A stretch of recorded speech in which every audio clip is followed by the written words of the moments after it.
Viewing a solar eclipse using the shadow of a tree can be a unique and safe way to experience this natural phenomenon without looking directly at the sun.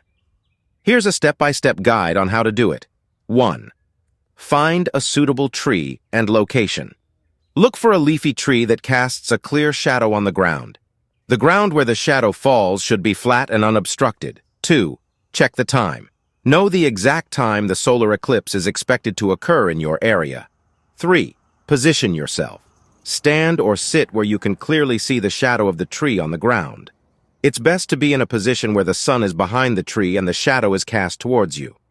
4. Observing the eclipse. As the solar eclipse begins, you'll notice that the shadows of the leaves start showing the crescent shape of the sun.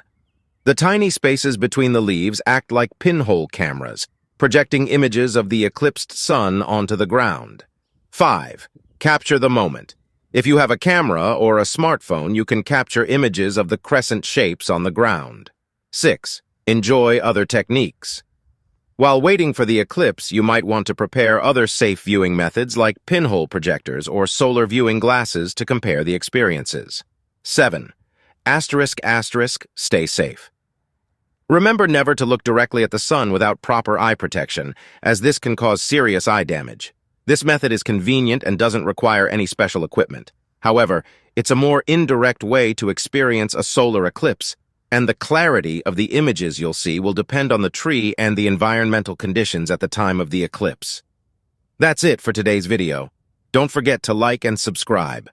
Thank you for watching.